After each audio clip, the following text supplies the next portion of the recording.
Buenas noches, estamos haciendo un video para el curso de Fundamentos Económicos y Contables, para lo cual se nos hace presente 4 casos, ¿no? Entonces empezamos con este primer caso que nos dice: la empresa Logincom, dedicada a la distribución de equipos tecnológicos en Lima Metropolitana, controla junto a otras 3 empresas el 70% del mercado, mientras que el restante 30% es dividido entre más de 50 competidores pequeños. ¿Cómo clasificaría este mercado? Como competencia perfecta, oligopolio o monopolio, y justifique su respuesta utilizando los conceptos estudiados, apoyándose en ejemplos y supuestos que fortalezcan su argumentación.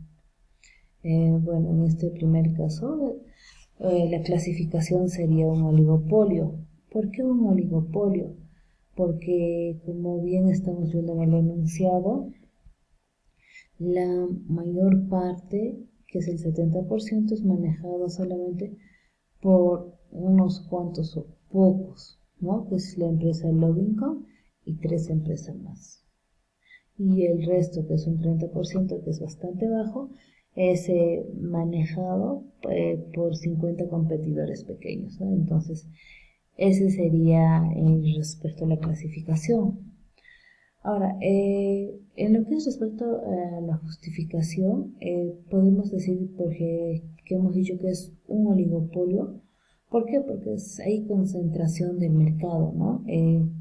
La presencia de pocas empresas que van a controlar la mayoría del mercado, que ese es el caso. Tenemos como ejemplos lo que es similares, lo que es la línea, digamos, de telecomunicaciones, o lo que es automotriz, que es manejado por 1 o 2 dueños que le cambian el nombre y todo, pero al final que pertenece a al mismo dueño, ¿no? A la misma empresa. Entonces, estamos también dentro de lo que es un oligopolio. Y respondiendo a lo que dice, apoyándose en ejemplos y supuestos que fortalezcan tu argumentación.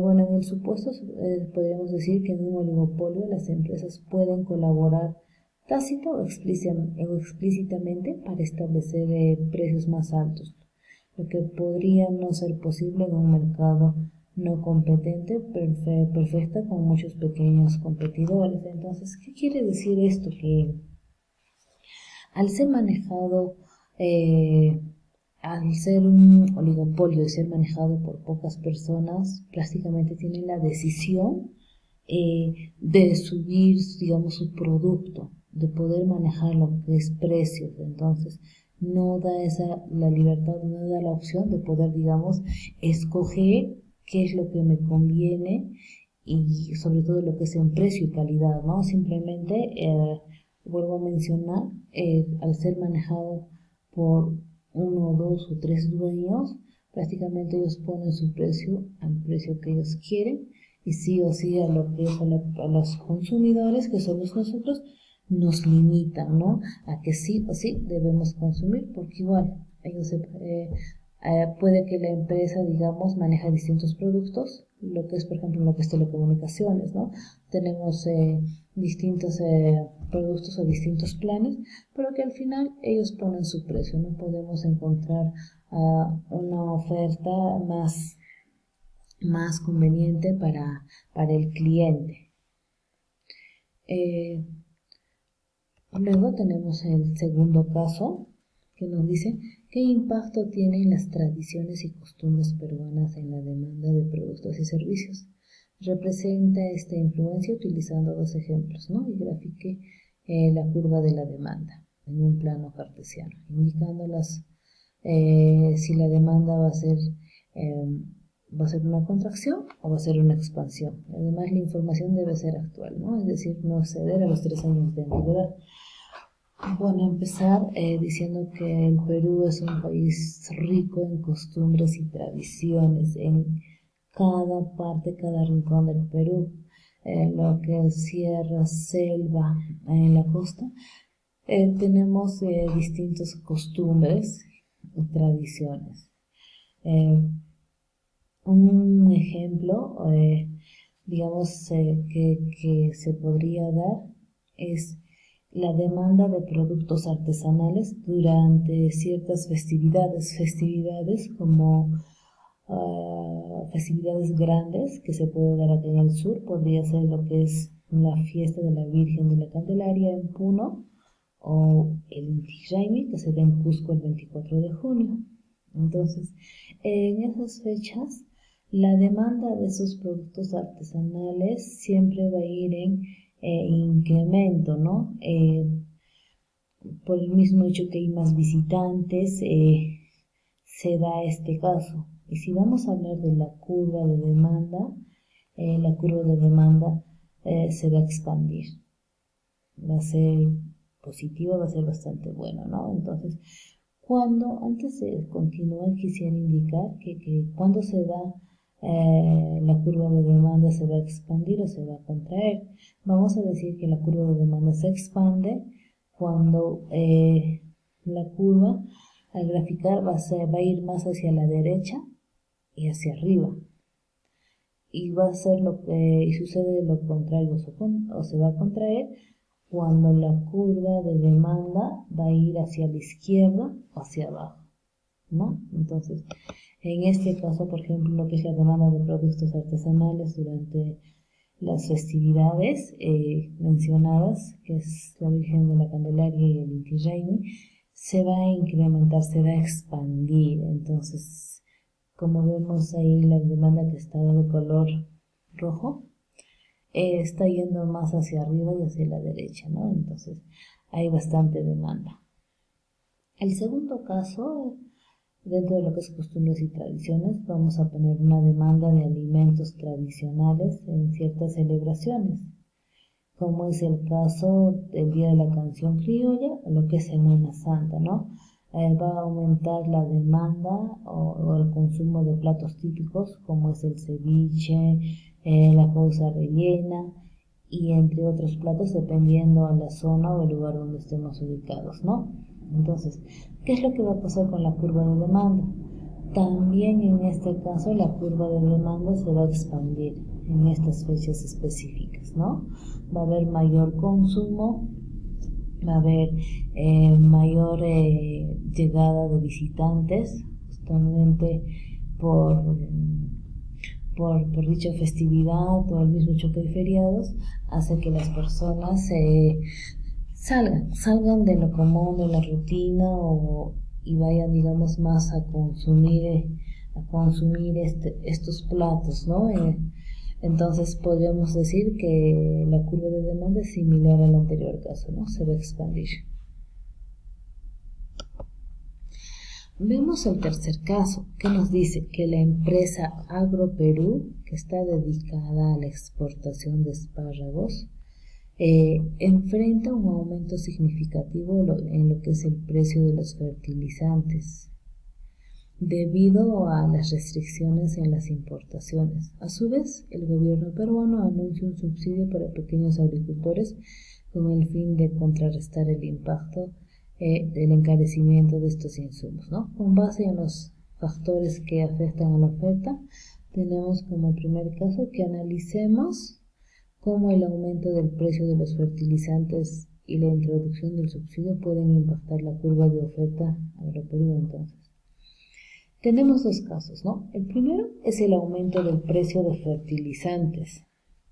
Como bien saben, cuando los fertilizantes van a ser, son insumos primarios para la producción de espárragos, en este caso, y su carencia de estos espárragos, o sobre todo el incremento de los precios, va a hacer que la producción o que el costo de producción también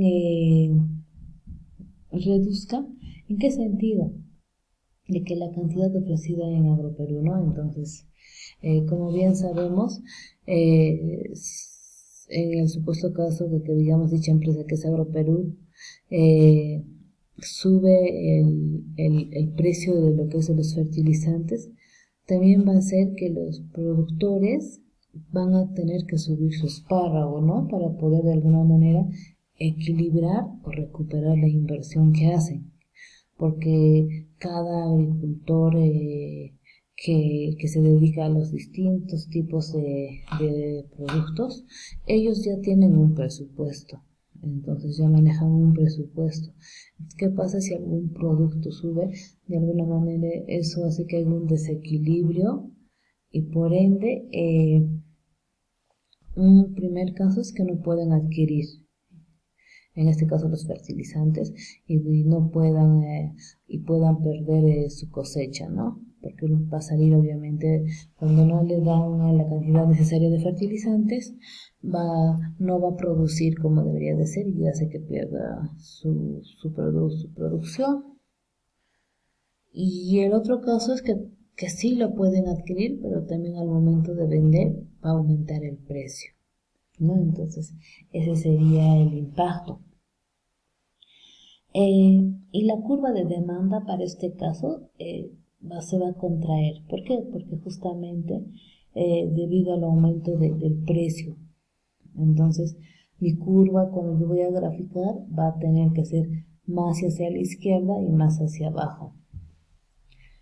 Pero ¿qué pasaría si el gobierno peruano, como menciona acá en el caso C, dice que da subsidios, ¿no? El gobierno peruano anuncia un subsidio para pequeños agricultores con el fin de que de contrarrestar este impacto del encarecimiento de estos insumos. Entonces, ¿qué sucedería? Que va a aliviar el impacto del aumento de los precios de los fertilizantes, esto permitiendo a los agricultores mantener o incluso aumentar su producción. Entonces, si el gobierno ayuda de esta forma, de alguna otra manera, su presupuesto que ellos manejan lo van a mantener. Entonces va a ser que al momento cuando ellos van a vender su producto, no van a vender a un precio, digamos, tan alto, ¿no? ¿Por qué? Porque justamente hay ese apoyo del gobierno que les ha dado una cierta cantidad de dinero, donde eso les ha ayudado eh, eh, para que no haya un desbalance, ¿no? En lo que en lo que manejan su presupuesto. Entonces, de alguna otra manera, con eso se contrarresta y estaríamos hablando de un equilibrio. Incluso si nosotros vamos a trabajar con lo que es la curva de demanda, va a suceder lo contrario, ¿no? ¿Qué va a pasar? Va a ser de que la curva de demanda ya no se va a contraer, sino al contrario, ¿no? Se va a expandir, porque se va a seguir manteniendo ese equilibrio. Muy bien.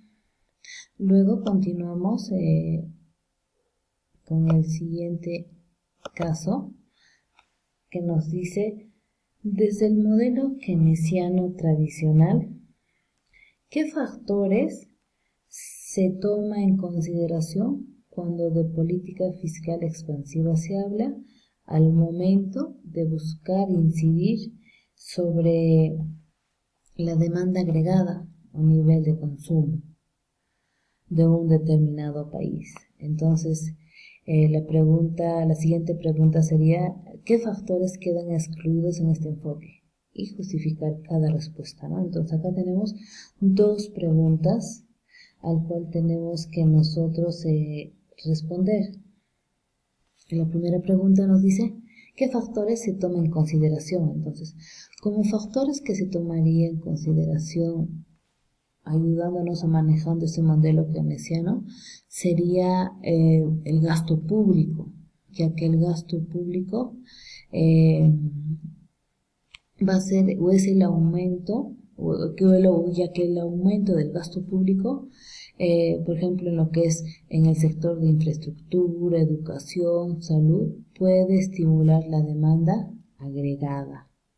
Un claro ejemplo de esto es que en el 2008, durante la crisis financiera, muchos países incrementaron su gasto público para estimular la economía. Luego, otro factor a considerar a la primera pregunta sería la reducción de impuestos.